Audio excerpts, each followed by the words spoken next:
All right, so let me adjust myself. All right, so this video is entitled My First Time Smoking Weed. The camera's a little slanted because my little thingy holder thingy is acting retarded and it doesn't want to stay up straight. So even if I do that, it's bullshitting. So I have to do it like this. Anywho, today is, and yeah, that's my baby in the back. But today is Wednesday. So this happened on Sunday, this past Sunday. So to start at the beginning, I decided I wanted to try, smoking because I always had I know in the past tribes would smoke to elevate their awareness, and that's what I wanted to do, was to see if it would help me to elevate myself spiritually and to be able to connect on a deeper level with what's going on around me.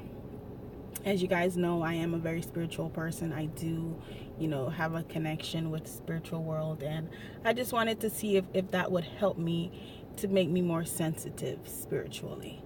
And oh yeah, it did. So I contacted a buddy of mine. I don't want to call him a buddy. We're kind of, courting each other at this point. And I contacted him. I said, okay, well, I know you smoke. Can you, ask him a bunch of questions so that I'll be well informed. And I asked him to, get me some. And, I went over to his place and he called his guy, and, his guy is supposed to come drop some off. So, the guy said, okay, I'm coming right now. An hour and a half later, he shows up finally. And it took like 2 seconds, literally, the transaction. And I was like, really? You can just do that, real quick instead of letting us wait this long? But, so we go back to his, place, and we're out in the patio, and he rolls it. He rolls a blunt, which is, the little cigarillo thingies, and you empty whatever is inside, and you put the weed in it. So he rolled one of those, and I started getting scared, because that's what I am. I'm a scared little biatch. I'm scared of everything. I'm surprised I'm able to be as spiritual and to see the things that I've seen and be so scared. But, I took my first puff, and it was like, oh, that's it? I thought I was going to get high like instantly, but that didn't happen. So 3, 4, 5, 6 down the road, then it like burned the shit out of my throat and my nose. So I was like, I'm done for a while. So I gave it a rest for like a couple minutes, and then I started up again. And he literally looked at me and said, it's gonna creep up on you. And I was like, yeah, whatever. I'm doing it now. The blunt's almost done. I'm good. It's not gonna affect me. And the only thing I remember is after being in that headspace is, I started talking to him about, I seen the moon one day. It was like huge, humongous. So I started talking to him about it. And the only thing I remember is completely spacing out and like just didn't know like what's going on. Because at the time I'm talking to him, that's when it crept up on me, and it's like I was having a memory, a dream, a fantasy, and being in reality and outer reality at the same time. Like I felt like I was, I wasn't here present. I was like back here watching everything and remembering everything that's happening right now. But then I would have the moments of clarity, and that's when I would be like, whoa, what the hell? And let me just do this, see if it stays. All right, so I was like, what the hell is this shit? And I was just like in and out, in and out, in and out, and it kind of scared me, because I'm like, oh shit, I'm trying to gain control here because I still have to drive home. And I was like, well, if I keep spacing out and I'm driving, I'm gonna space out and like run off the road. So in my moments of being, scared and, worried about that, what I call flying. While I was flying, like The only thing that really kept me grounded and made this experience so special to me, and really glad that I, done it with him, was the fact that while I was flying, the only thing I really could focus on was his voice, and the fact that he kept checking on me, making sure I was okay. And basically he kept me grounded and focused on him and his voice. And and it was just so like amazing that I was able to just zero in on his voice, and always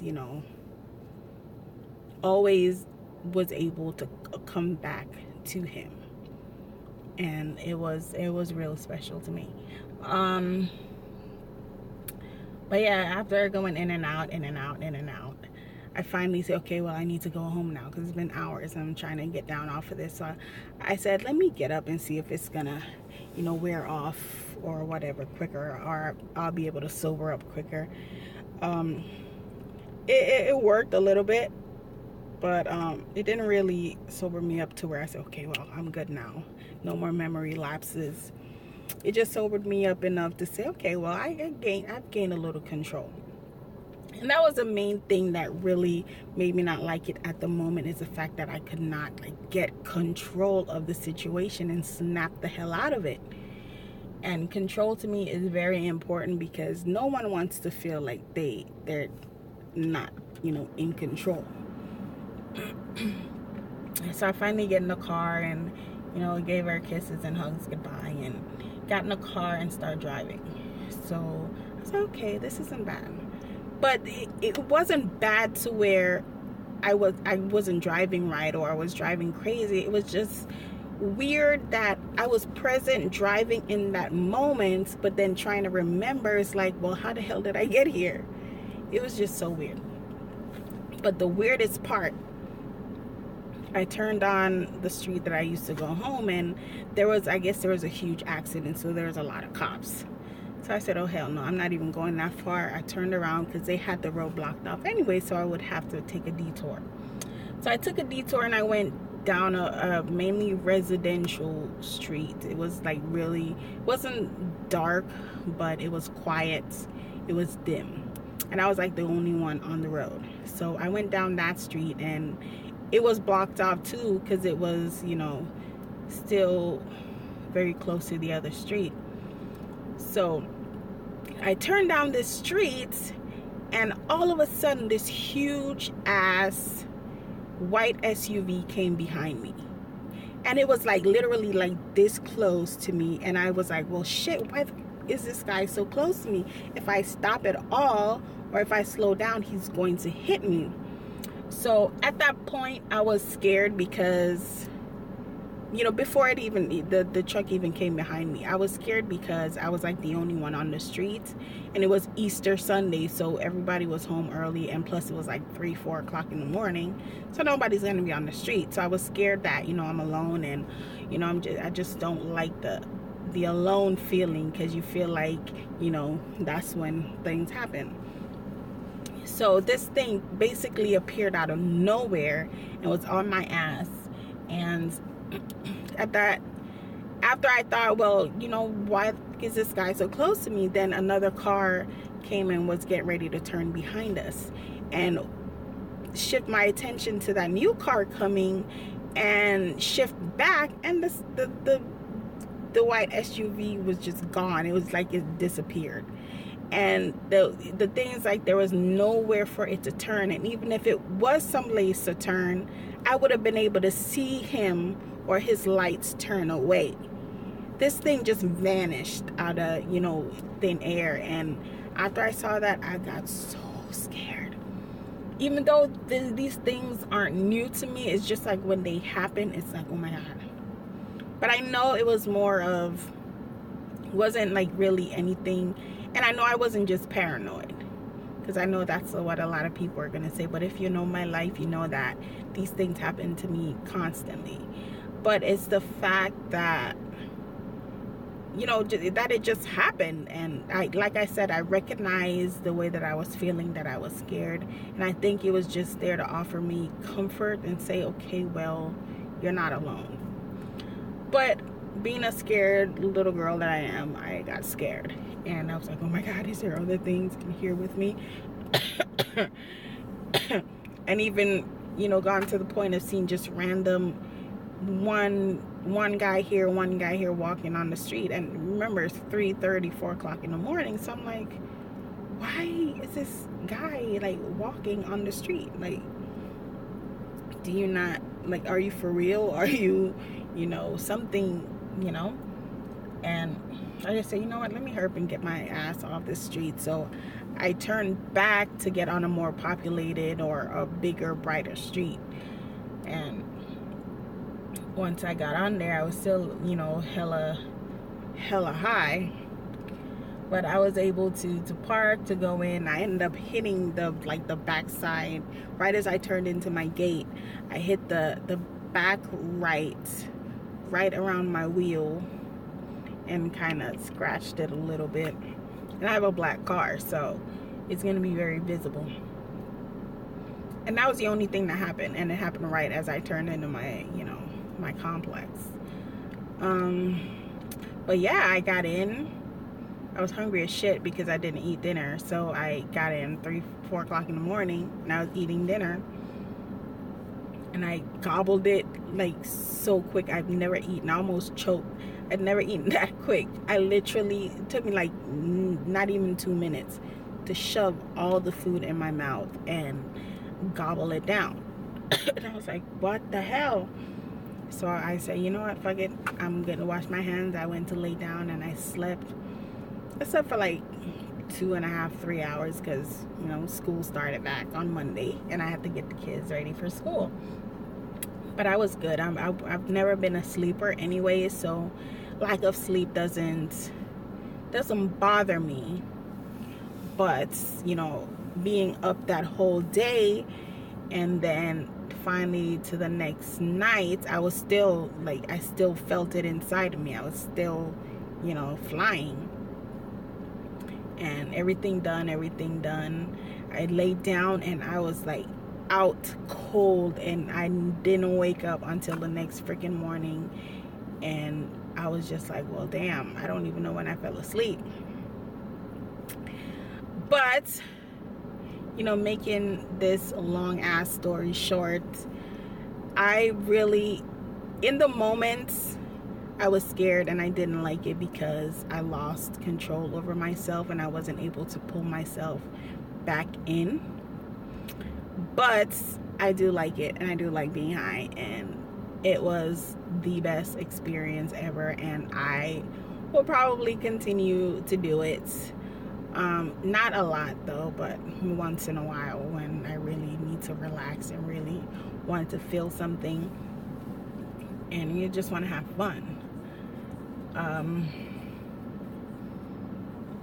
Yeah, I'm gonna do it.